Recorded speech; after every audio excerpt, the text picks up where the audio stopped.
Good evening, ladies and gentlemen, and welcome to Heti TV's foreign language news broadcast. My name is Peter Gardosh, and first, for the news in English.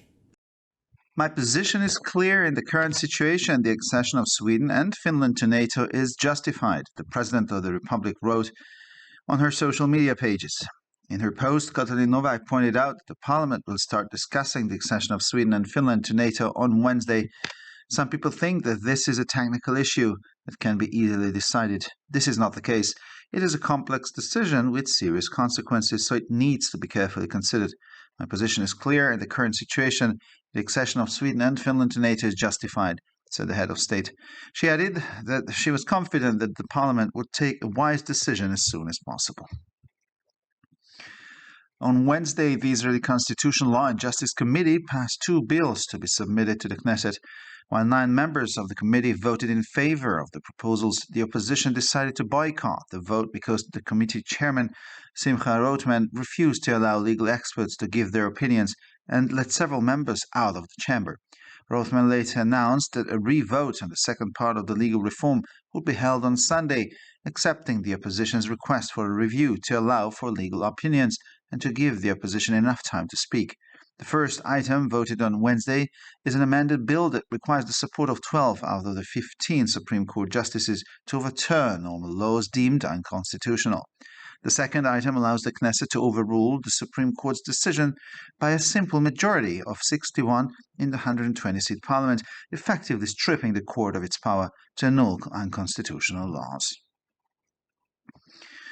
In Israel, protesters against the government's justice overhaul planned blocked roads, disrupted train services and held marches in cities as part of what they called a national day of disruption.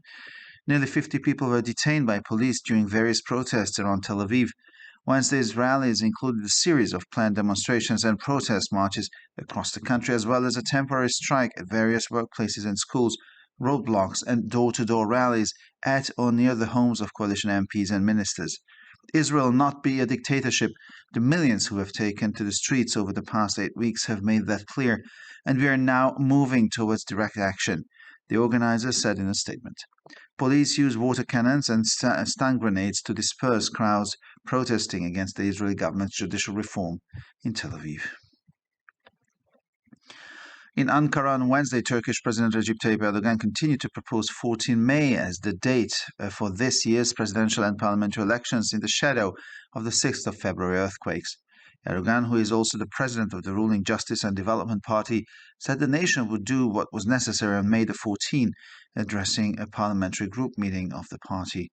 On the 6th of February, strong earthquakes shook 11 provinces in southern and southeastern Turkey. The disaster, which killed more than 50,000 people in Turkey and Syria, raised the possibility of postponing elections. This year's elections must be held by the 18th of June at the latest, and according to the constitution, postponement would only be possible in the event of a war. Erdogan had already proposed the 14th of May before the disaster. Turkey's Supreme Electoral Council said on Tuesday that its delegates were assessing the situation in the disaster-hit regions. And finally, for the weather, the skies will clear up in the evening. Tomorrow, clouds may increase again only in certain places and at times. The temperatures will average around -5 to -2 degrees Celsius in the morning and 6 to 11 degrees Celsius in the afternoon hours. For further news, please visit our websites at www.hetitv.com or breuerpress.com. Thank you for your attention. So much for the news in English, and now for the news in German.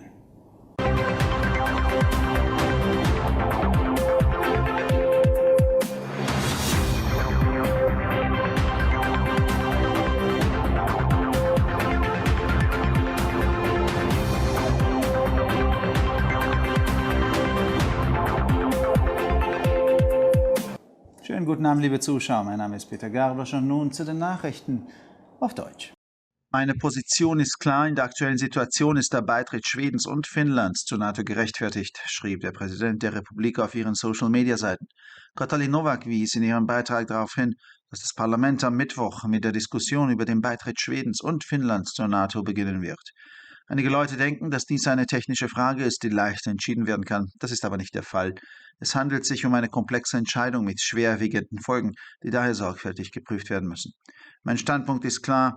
In der gegenwärtigen Situation ist der Beitritt Schwedens und Finnlands zur NATO gerechtfertigt, sagte das Staatsoberhaupt. Sie fügte hinzu, sie sei zuversichtlich, dass das Parlament so bald wie möglich eine weise Entscheidung treffen werde. Am Mittwoch hat der israelische Verfassungs-, Rechts- und Justizausschuss 2 Gesetzesentwürfe verabschiedet, die der Knesset vorgelegt werden sollen.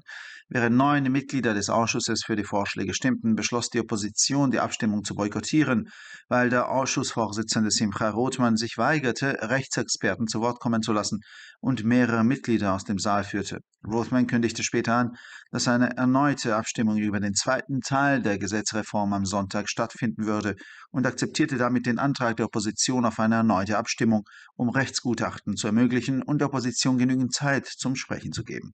Der erste Punkt, über den am Mittwoch abgestimmt wurde, ist ein geänderter Gesetzesentwurf, der die Unterstützung von 12 der 15 Richter des obersten Gerichtshofes erfordert, normale Gesetze, die als verfassungswidrig angesehen werden, aufzuheben. Der zweite Punkt ermöglicht es der Knesset, die Entscheidungen des obersten Gerichtshofes mit einer einfachen Mehrheit von 61 Mitgliedern des 120 Sitze anzählenden Parlaments aufzuheben, wodurch dem Gericht die Befugnis zur Aufhebung verfassungswidriger Gesetze genommen wird. In Israel boykottierten Demonstranten, die gegen den Plan der Regierung zur Überarbeitung des Justizwesens protestierten, Straßen, unterbrachen den Zugverkehr und hielten in Städten Kundgebungen ab, die sie als Nationalen Tag der Störungen bezeichneten. Bei verschiedenen Protesten in Tel Aviv wurden fast 50 Personen von der Polizei festgenommen. Zu den Kundgebungen am Mittwoch gehörten eine Reihe geplanter Demonstrationen und Protestmärsche im ganzen Land sowie zeitweilige Streiks an verschiedenen Arbeitsplätzen und Schulen, Straßenblockaden und Tür-zu-Tür-Kundgebungen an oder in der Nähe der Wohnorte von Abgeordneten und Ministern der Koalition. Israel wird keine Diktatur sein. Die Millionen Menschen, die in den letzten 8 Wochen auf die Straße gegangen sind, haben das deutlich gemacht. Und wir gehen jetzt zu direkten Aktionen über, erklärte die Organisatoren in einer Erklärung. Die Polizei setzte Wasserwerfer und Betäubungsgranaten ein, um eine Menschenmenge zu zerstreuen, die in Tel Aviv gegen die Justizreform der israelischen Regierung protestierte. In Ankara schlug der türkische Präsident Recep Tayyip Erdogan am Mittwoch im Schatten der Erdbeben vom 6. Februar weiterhin den 14. Mai als Termin für die diesjährigen Präsidentschafts- und Parlamentswahlen vor. Erdogan, der auch Vorsitzender der regierenden Partei für Gerechtigkeit und Entwicklung ist, sagte vor einer Fraktionssitzung der Partei, die Nation werde am 14. Mai tun, was nötig sei. Am 6. Februar erschütterten starke Erdbeben 11 Provinzen im Süden und Südosten der Türkei. Die Katastrophe, bei der mehr als 50.000 Menschen in der Türkei und in Syrien ums Leben kamen, hat die Möglichkeit einer Verschiebung der Wahlen aufgeworfen. Die diesjährigen Wahlen müssen bis spätestens 18. Juni abgehalten werden und laut Verfassung wäre eine Verschiebung nur im Kriegsfall möglich. Erdogan hatte bereits vor der Katastrophe den 14. Mai vorgeschlagen. Der oberste Wahlrat der Türkei teilte am Dienstag mit, dass seine Delegierten die Lage in der von der Katastrophe betroffenen Regionen einschätzen werden. Und schließlich zum Wetter. Im Laufe des Abends wird sich der Himmel aufhellen. Morgen werden sich die Wolken nur stellenweise und zeitweise zunehmen. Die Temperaturen werden im Durchschnitt bei -2 und -5 Grad am Morgen und zwischen 6 und 11 Grad am Nachmittag liegen. Für weitere Nachrichten besichtigen Sie bitte unsere Webseiten www.hettitv.com sowie www.breuerpress.com.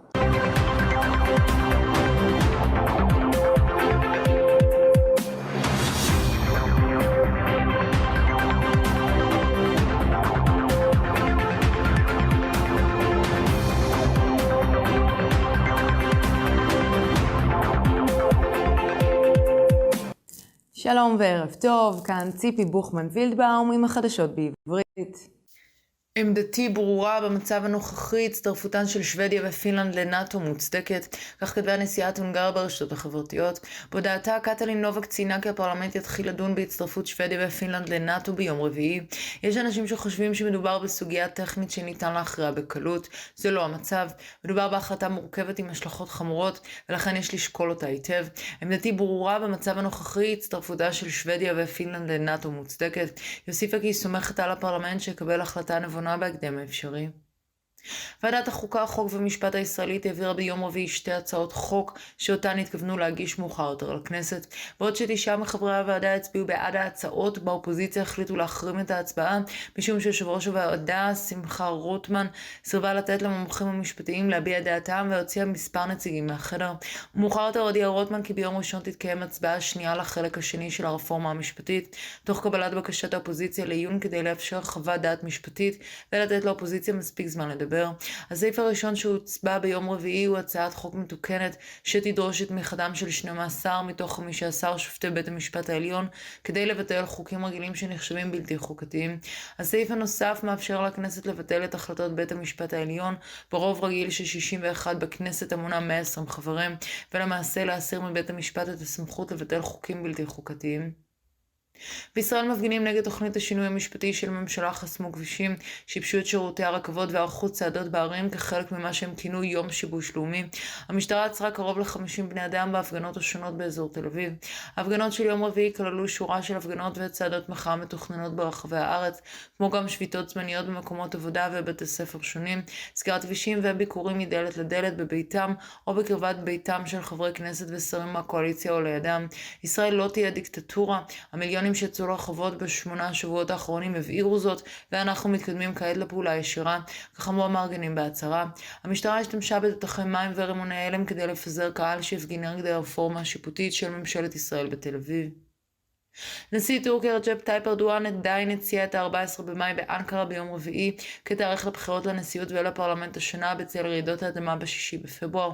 ארדואן, שהוא גם נשיא מפלגת הצדק והפיתוח השלטת, נאם בישיבת הסיעה הפרלמנטרית של המפלגה ואמר, האומה תעשה מה שהיא צריכה לעשות ב-14 במאי. ב6 בפברואר רעידות אדמה חזקות הרעידו 11 מחוזות בדרום ובדרום מזרח טורקיה. האפשרות לדחות את הבחירות עלתה בעקבות האסון שגבה יותר מ-50,000 הרוגים בטורקיה ובסוריה. הבחירות השנה חייבות להתקיים ב-18 ביוני לכל המאוחר, ולפי החוקה דחיית ההצבעה תתאפשר רק במקרה של מלחמה. ארדואן הציע תאריך 14 במאי עוד לפני האסון. מועצת הבחירות העליונה של טורקיה הודיעה ביום שלישי כי נציגיה יעריכו את המצב באזור שנפגע מהאסון. ועכשיו נעבור תחזית מזג האוויר. בערב השמיים יתבהרו בכל הונגריה, שכבת העננים עשויה להתעבות רק במספר מקומות מחר. טמפרטורות חזויות להיות בין -2 מעלות ל-5 מעלות בבוקר ובין 6 ל-11 מעלות אחר הצהריים. לחדשות נוספות, אנא בקרו באתרי האינטרנט שלנו, etitv.com או broyerpress.com. עד כאן החדשות, תודה שהייתם איתנו ושיהיה המשך ערב נעים.